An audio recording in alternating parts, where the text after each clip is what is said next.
Right, well, there's a smashing turnout today from the Merseyside Residents Association. We've been fighting this case now for some considerable weeks. We asked if we could be represented here today, and they said no, that we'd missed the date, which was in November, but they extended their own date because they hadn't received a Section 106 agreement. They wouldn't extend ours, but they extended their own, and they still have agreed this today without a Section 106 agreement, and that's a disgrace, because that is what really the developer should be putting forward to say what they're going to put back into the community. Now, the residents may not agree with whatever their proposal is, so we have to follow that up. In terms of the proceeding today, it was an absolute ridiculous situation. Very strong representations in a letter which they considered as late representation were made to the council. We made it very clear that there are serious issues of concern. The residents were not fully consulted despite their letter, their report, which said it was comprehensive. It simply wasn't. They put forward a screen and opinion planning application, and that should immediately be reviewed. What they did was they put that opinion request in just before this full application, which gave them permission, because the council, unfortunately, knowing clearly nothing about data centres, agreed that they didn't have to do an environmental impact assessment. This is nothing short of a disgrace, because these are pollutants. They're noise, they pollute the water, they overuse the electricity. There was some joke mentioned about the water, very minimal water. It's massive amount of water, and the people need to pay attention to this, because really, if there's an electrical failure or power cut, or if there's water, a drought or anything like that, you won't be able to use your hose pipe, but they'll be able to pump millions of gallons through this. We believe that screening option has placed the council in a position known as ultra vires, which is failing to trigger a mandatory environmental impact assessment. We told them that the Leckworth development, which is close to this one, only 1,300 metres away, that was submitted as a second application, so the cumulative nature calls for an environmental impact analysis. Now, if one is not needed, then why did they go to the trouble of putting an application in to ask if they needed to do one? Why did they not just do one? Why did they mention today in that committee, and I will be questioning John Kerr, who is the case officer on this matter, as to what was said when he said that they've looked into this and the joint data centres do not call for an environmental impact assessment. Surely that means they have done some form of assessment, and we want a copy of it. We've asked for a formal governance review to be reported to the audit committee as soon as possible. This is a disgrace. We asked Councillor Tom Spring, who was chair of the meeting today. He had been copied into all objections and communications in his capacity as the Whitefield Ward Councillor, where this data centre stands. We asked him to remove the block on residents speaking publicly on this 51 Bridle Road application at this stage today.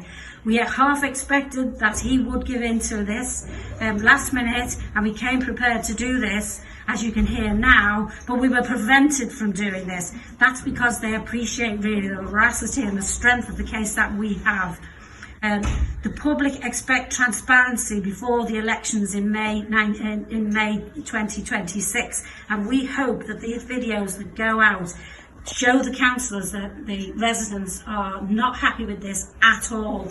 We've asked for a register of interests and a statement of commonality between applicants and the regional boards. That has to be provided. The LCRCA should be asked to confirm whether Paul Nolan, who is the director of L51 Developments, has formally recused himself from all regional discussions involving the Bootle Netherton Industrial Corridor. More about him later. In addition, all correspondence between the Planning Department and the Image Liverpool regarding L51 Bridle Road and Leckworth Road data centre applications should be revealed to the public. Please refer this matter, we've asked for the council to do this, to the scrutiny committee because of a lack of transparency.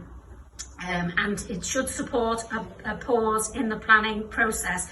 We noticed that this was approved today subject to conditions. One of the conditions was what they call the letter of late representation, and this is what I am reading to you now. The councillors received this yesterday. We got formal written confirmation of that. Clearly, they don't appear to have paid attention to it, although we did notice it was not a unanimous vote. That means there are some around the table that have been convinced by our arguments. The use of the term cluster, which is described in this particular category, is a cluster of data centres which is planned for the Bootle area. We've asked the applicant to provide their full statutory company details, including their suffixes, because we found that we could not locate these companies. And when they gave the address where they were, we went to it and found the building was disused. Just by way of background, Paul Nolan's appointment he is chair of Imagine Liverpool Regeneration Board.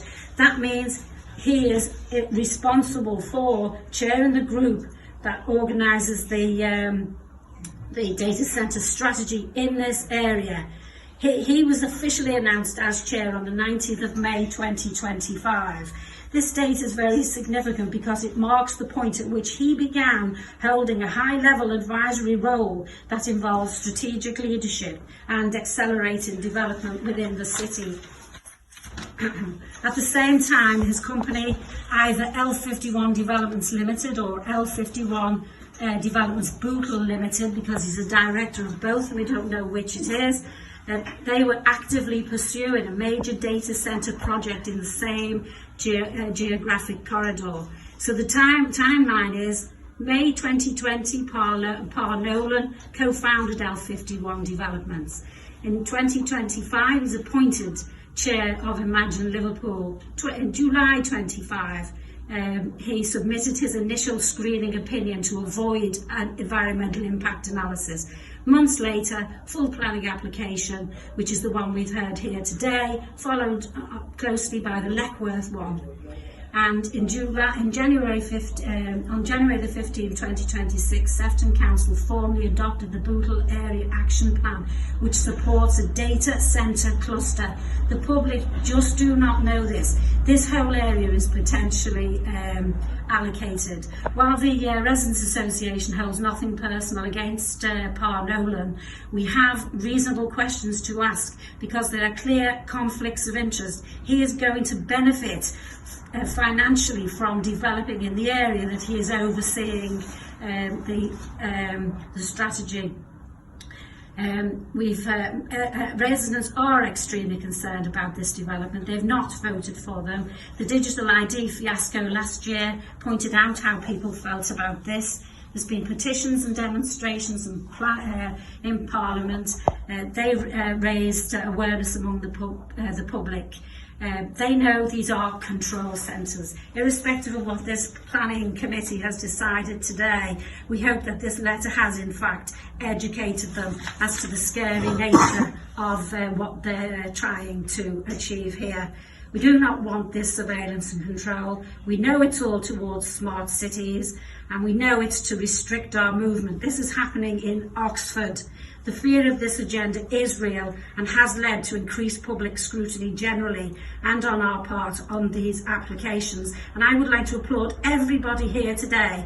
Everybody's worked tirelessly over the last couple of months, pulling together, doing research, filming the area. I'd like to congratulate them for all the excellent work they've done. And I would say to the public, do something about this. You need to stand up. We need to resist this development, and we need to ask serious questions of Par Nolan.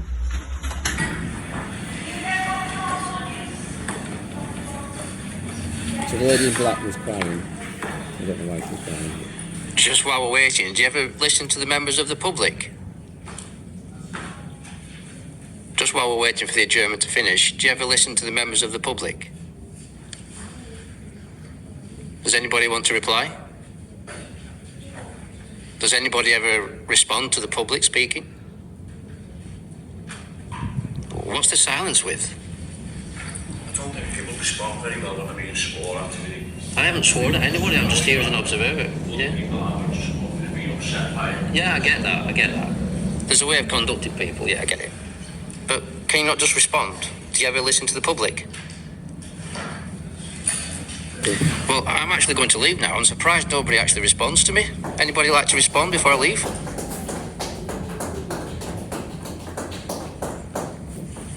Would you like to respond? Is there any reason why you don't speak to the public?